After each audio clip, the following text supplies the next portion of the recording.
ಅಲ್ಲಿ ಕೂಡ ಕ್ಷಾಮ ಬಂದಿದ್ದನ್ನು ನಾವು ಇತಿಹಾಸದಲ್ಲಿ ಹಿಸ್ಟ್ರಿನಲ್ಲಿ ನೋಡಿದ್ದೇವೆ. ಬೆಂಗಾಲ್ ಫ್ಯಾಮಿನ್ ಅಂತ ಕೇಳಿರ್ಬೋದು. ಅದು ಬಹುಶಃ 50ರಿಂದ 60ರವರೆಗೂ ಆ ದಶಕದಲ್ಲಿ ಬಂದಂಥದ್ದು.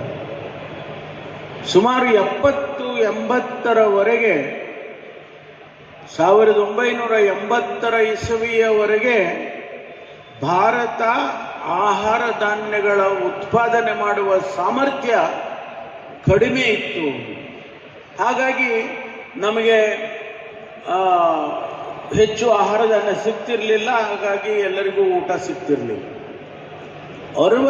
70-80 ದಶಕ ಆದಮೇಲೆ ಕೃಷಿ ವಿಜ್ಞಾನಿಗಳು ಭಾರತದಲ್ಲಿ ಮತ್ತು ಬೇರೆ ಬೇರೆ ಕಡೆ ಅವರು ಈ ಹೈಬ್ರಿಡ್ ವೆರೈಟಿ ಬಂದರು.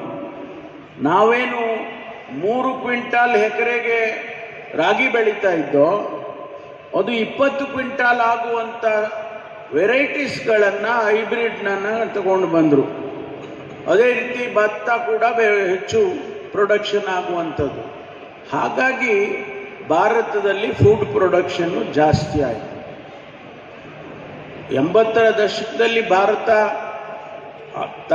ತನಗೆ ಬೇಕಾದಷ್ಟು ಆಹಾರ ಧಾನ್ಯ ಬೆಳ್ಕೋಬಹುದು ಅನ್ನುವಂಥ ಮಾಹಿತಿ ಇಡೀ ವಿಶ್ವಕ್ಕೆ ಬಂತು.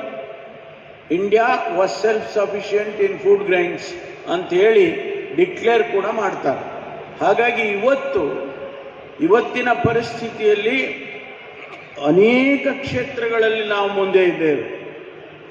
ಫುಡ್ ಪ್ರೊಡಕ್ಷನ್ನಲ್ಲಿ ಇವತ್ತು ನಾವು ನಮಗೆ ಬೇಕಾಗಿರೋದ್ರ ಜೊತೆಗೆ ನಾವು ಬೇರೆಯವರಿಗೂ ಕೊಡುವಂಥ ಸಾಮರ್ಥ್ಯ ನಮಗೆ ಬಂದಿದೆ.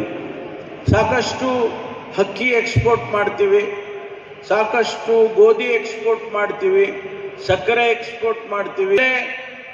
ಅತಿ ಹೆಚ್ಚು ಮಿಲ್ಕ್ ಪ್ರೊಡಕ್ಷನ್ ಭಾರತ ಮಾಡುತ್ತೆ. ಅಂದರೆ ರೈತನಿಗೆ ಸಂಬಂಧಪಟ್ಟಂಥ ಎಲ್ಲ ವಿಷಯಗಳಲ್ಲಿ ಇವತ್ತು ನಾವು ಯಶಸ್ಸನ್ನು ಮಾಡಿದ್ದೇವೆ. ಭಾರತದ ರೈತ ಮತ್ತು ಕೃಷಿ ವಿಜ್ಞಾನಿಗಳು ಇವರೆಲ್ಲರೂ ಸೇರಿಕೊಂಡು ಈ ಸಾಧನೆಯನ್ನು ಮಾಡಿದ್ದಾರೆ.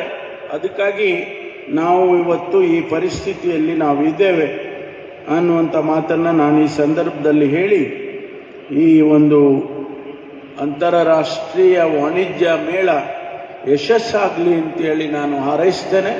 ತಮ್ಮೆಲ್ಲರಿಗೂ ಕೂಡ ಶುಭವಾಗಲಿ. ಈ ಹೊಸ ವರ್ಷ 26 ತಮ್ಮ ಜೀವನದಲ್ಲಿ ಯಶಸ್ಸನ್ನು ಕಾಣಲಿ ಹಾಗೆ ಅಂತೇಳಿ ಹಾರೈಸಿ ನನ್ನ ಮಾತು ಮುಗಿಸ್ತೇನೆ. ನಮಸ್ಕಾರ.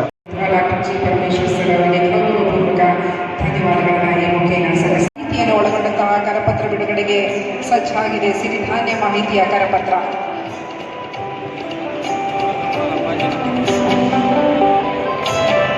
ಸಿರಿಯ ಸಿರಿಧಾನ್ಯ ಬೆಳೆಗಳು ಆರೋಗ್ಯದ ಆಧಾರ. ಸಿರಿಧಾನ್ಯ ಬೆಳೆಗಳು ಪರಂಪರೆಯ ಕೃಷಿ. ಸಿರಿಧಾನ್ಯ ಕೃಷಿ ಪರಂಪರೆಯ ಕೃಷಿ. ಸಿರಿಧಾನ್ಯ ಕೃಷಿ.